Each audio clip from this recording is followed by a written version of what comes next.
जय श्री राम दोस्तों, मैं केशवर पाल आज फिर एक नई वीडियो के साथ आपके सेवा में हाजिर हुआ हूँ।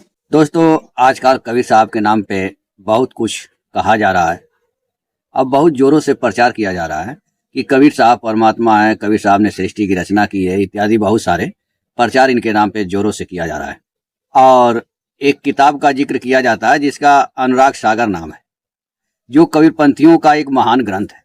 आज हम उसमें से कुछ प्रमाण दिखाएंगे जिसको देख करके आप स्वयं तय करेंगे कि यह कबीर के नाम पे फैलाया जा रहा सत्य है या पाखंड है। वीडियो को अंत तक देखिए।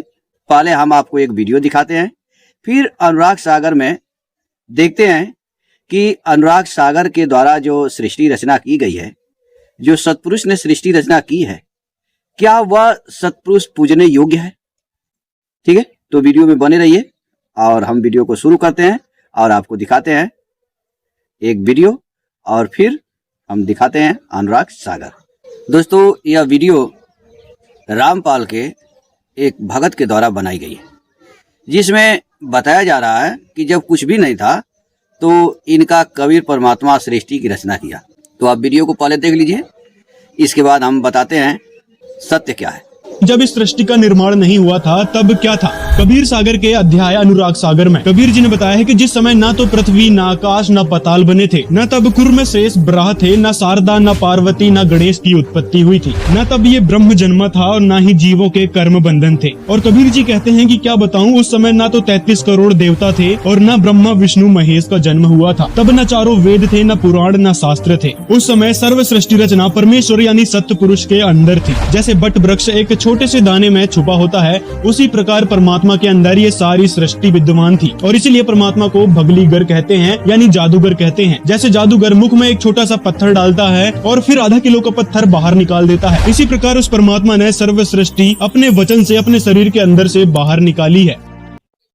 तो दोस्तों, अभी आपने इस वीडियो को देखा। इस वीडियो को बनाने वाले ये रामपाल के जो भगत भाई हैं, ये क्या कह रहे हैं कि इनका परमात्मा जो सतपुरुष है, उसमें यह सारी सृष्टि उसी प्रकार से थी जैसे वट वृक्ष के अंदर वृक्ष होता है।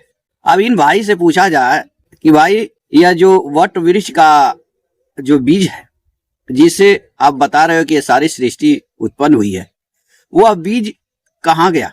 जैसे किसी वट वृक्ष के बीज से जब कोई पेड़ निकल जाता है तो वह बीज कहाँ जाता है, वह बीज कहाँ रहता है। दोस्तों, हम यही सदा कहते हैं और हमारे सदग्रंथों में यही चीज लिखा है कि एक जो वट वृक्ष है, जो निर्गुण निराकार परमात्मा है, उन्हीं को वट वृक्ष का बीज कहते हैं, जिसको भगवान श्री कृष्ण ने गीता अध्याय 9 के 16, 17 और 18 में जब पढ़ेंगे तो वहां पे बताया है सीधा सीधा कि मैं अनादि बीज हूं, मैं धाता माता पितामह कर्ता भर्ता प्रभु साक्षी निवास स्थान सुहृदय हृदय, सब कुछ बताया कि मैं ही हूं। तब इन लोगों को ये नहीं लगा कि नहीं, यहाँ पे तो भगवान श्री कृष्ण कह रहे हैं कि सब कुछ मैं हूं। ये मूर्ख प्राणी इस बात को नहीं समझ पाए। भगवान श्री कृष्ण ने स्वयं कहा कि मैं हर प्राणियों के हृदय में आत्मा हूं। जैसे वट वृक्ष का जो बीज है दोस्तों, उससे जो पेड़ निकल गया, तो उस पेड़ की जो डाल है उसको हम क्या कहेंगे कि वो डाल किसकी है, वो वट वृक्ष की है। उसके पत्ते वट वृक्ष के ही है, उसके फूल वट वृक्ष के ही है, उसके बीज वट वृक्ष के ही है, उसकी जड़ वट वृक्ष के ही है। यानी उस वट वृक्ष का हर अंग उस बीज का ही है।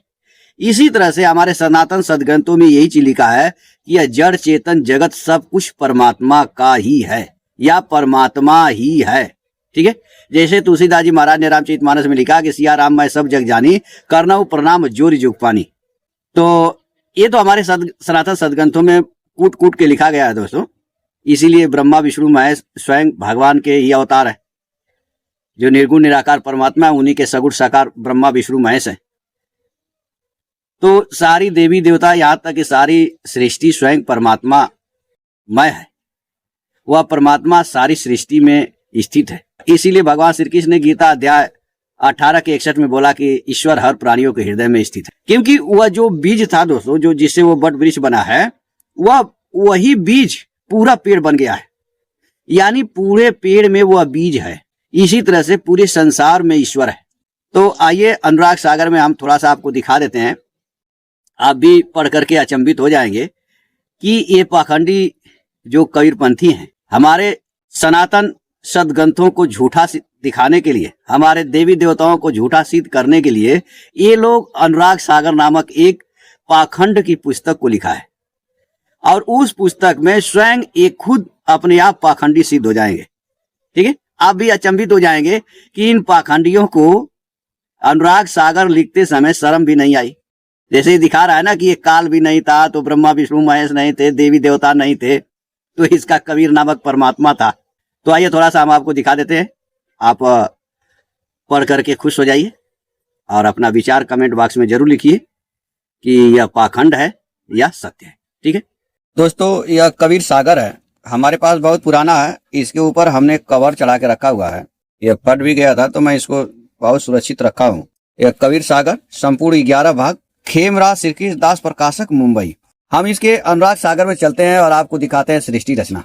यह अनुराग सागर पृष्ठ 14 से सृष्टि उत्पत्ति पुरुष की रचना, यानी जो ये सत्पुरुष है वो सृष्टि की उत्पत्ति कैसे किया और रचना कैसे किया, उसका यहाँ पे बताया जाएगा। आप ध्यान से पढ़िएगा। प्रथम ही पुरुष शब्द प्रकाशा दीपलोक रचि किन्न निवासा, यानी पहले जो पुरुष ने शब्द का उच्चारण किया उसे दीप को रचा और उसमें निवास किया। ठीक है, इसका अर्थ है कि उस सत्पुरुष को निवास करने का कोई स्थान नहीं था।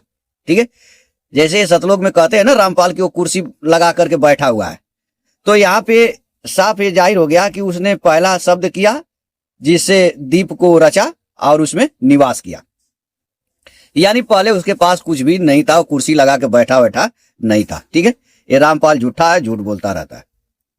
अब आगे देखिए, अब इसका विषय लिया गया 16 सूत का प्रकट होना।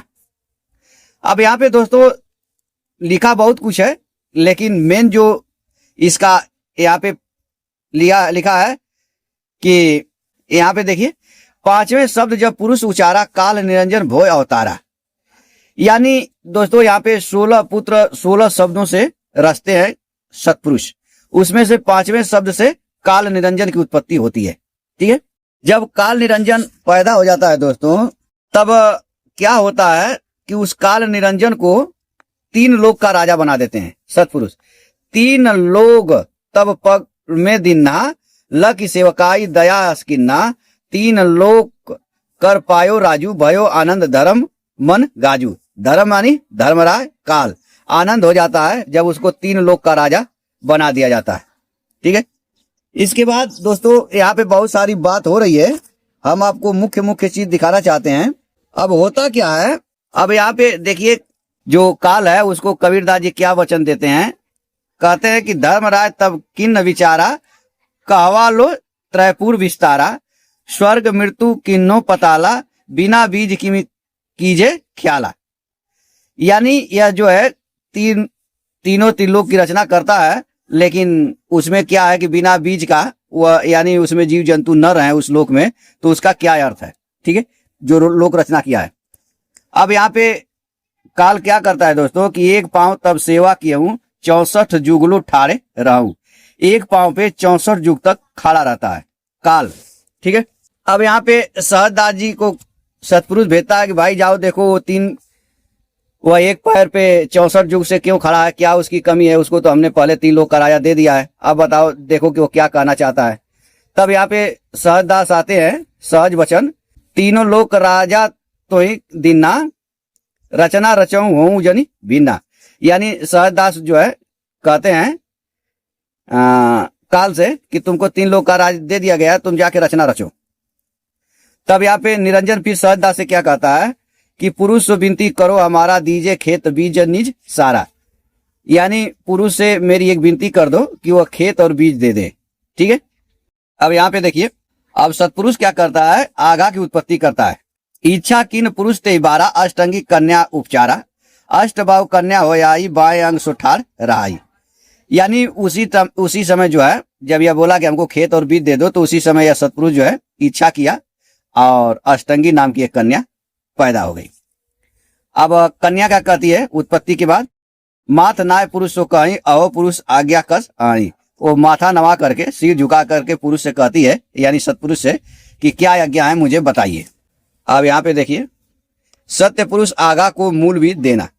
तब पुरुष वचन प्रगासा पुत्री जाऊं धर्म के पासा। अब यह सतपुरुष क्या कहता है कि पुत्री तुम धर्मदास के पास। अब सतपुरुष क्या कहता है दोस्तों कि पुत्री तुम अब धर्म यानी काल के पास जाओ। देव वस्तु सो लेव समारी रचऊ धर्म मिली उत्पत्ति वारी।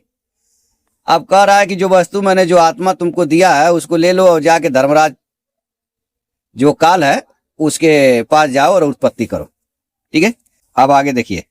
अब होता क्या है दोस्तों, यहाँ पे देखिए, यह सब दिनों आदि कुमारी मान सरोवर चली भय नारी तत् छिन्न पुरुष सहज टेरावा धावत सहज पुरुष यही आवा। यानी दोस्तों अब उसको जो है जो आगा है उसको भेज देता है काल के पास। कौन? सतपुरुष। अब यहां से देखिए दोस्तों, निरकत धर्मसु भयो अधीरा अंग अंग सब निरख शरीरा। अब काल उस अष्टंगी को जो सतपुरुष की पुत्री है उसके अंग अंग को देख रहा है, निरख रहा है। धर्मराय कन्या कैग्रासा काल स्वभाव सुनो धर्मदासा। ठीक है, अब उसको क्या करता है, घोंट जाता है, ग्रास कर जाता है। किन निग्रास काल अन्याय तब कन्या चित विस्मय लाई। ठीक है, अब इन मूर्खों की कथा को सुनिए दोस्तों। मैं थोड़ा सा आपको बता दूं कि पहले तो सतपुरुष दीपों की रचना करता है और उसमें निवास करता है। फिर वो काल को पैदा करता है। काल जो है 64 युग तक तपस्या करता है, उसको 3 लोक का राज दे देता है। फिर तपस्या करता है तो अष्टंगी नाम की कन्या को पैदा करता है सतपुरुष, और वह उसके पास जो है काल के पास भेज देता है। अब काल इतना दुष्ट है, अन्यायी है कि उस लड़की को देख करके घोट जाता है। ठीक है, किन्नी ग्रास काल अन्यायी। अब उस लड़की को घोट जाता है जो सतपुरुष की पुत्री थी। और यह काल जो है दोस्तों, ये भी सतपुरुष का पुत्र ही है जो हमने दिखाया था, 5वें शब्द से पैदा हुआ है।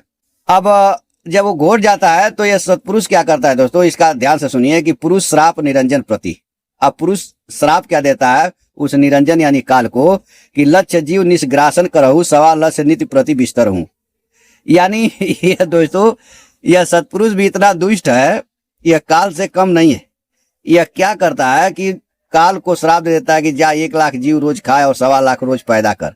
ठीक है, और देखिए इसकी पावर भी यहाँ पे देखिए, यही मेटन अब ना बने मुहि नलायक सूत घोषण 1 मेटर सभी मिट्टिए वचन डोलावा डोल सा। यानी यह कह रहा है कि ये जो नलायक सूत 16 सूत में 16 पुत्रों में यह एक पुत्र जो काल है इतना नालायक है कि अब यह मुझसे मिटना यानी मारा भी नहीं जा सकता।